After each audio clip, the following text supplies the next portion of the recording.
Aloha, it's Tani here, and today I'm going to be showing you how to make Hawaiian beef curry stew. This scrumptious recipe is an island favorite on plate lunches and potluck gatherings. It is slightly different than Indian or Japanese curry. It is Hawaii's own version of curry stew. Here are the ingredients. I prefer using the S&B curry powder due to its rich flavors and because it's used commonly in Japanese curry. First, add the beef to the crock pot. Season it with salt and pepper. For the beef, you can use the cheapest cut. By using a slow cooker, it will tenderize it to the point where the meat will melt in your mouth. Next, carefully add in the beef broth.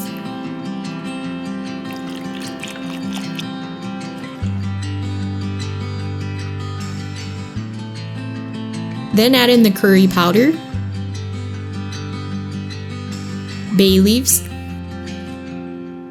crushed ginger, and finely chopped garlic. Give it a nice stir to make sure it is mixed well. Turn the crock pot on to cook for 4 or 6 hours long. The longer it cooks, the more flavors will be brought out. In the meantime, start on making the curry roux. The roux will help thicken the curry and release more of the curry flavors. Start out by melting the butter.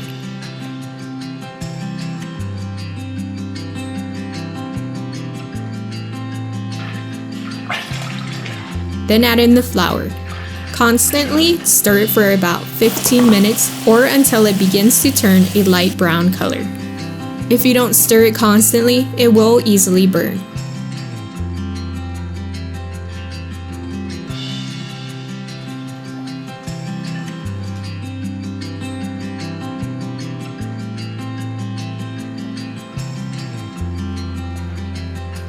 Then add in the garam masala and curry powder. Cook and stir it until it has mixed well enough. Then remove it from the heat and set aside.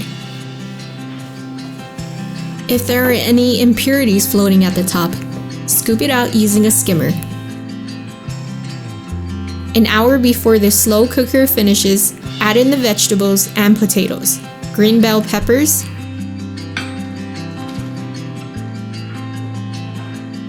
onions,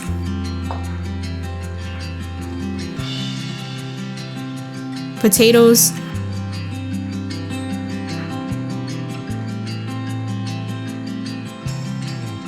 carrots, and some tomato paste.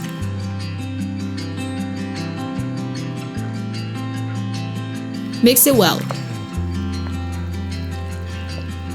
Cover it and let it cook for the remaining time. When the slow cooker has finished, everything should be cooked thoroughly. Then begin the process of adding in the curry roux by putting it in a ladle, then slowly add in the broth to the ladle. Using chopsticks, stir it until it begins to thicken. Then slowly add the contents back into the stew. This homemade roux recipe only slightly thickens the stew, but if you'd like to have a thicker consistency, you could always double or adjust more of the curry roux to fit your preferences. By making your own homemade roux, you can control the flavors and spiciness of the curry. Since my husband can't handle too much spiciness, I omitted the cayenne pepper. Take out the bay leaves and the ginger piece, if you can find it. Then add in the Worcestershire sauce and milk. Mix it well.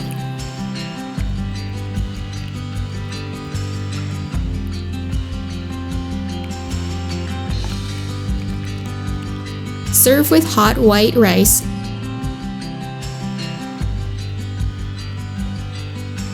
and season it to your liking. Enjoy this onolicious beef curry stew. If you enjoy this recipe, make sure you subscribe and hit the bell notification so you don't miss any upcoming recipes. Mahalo!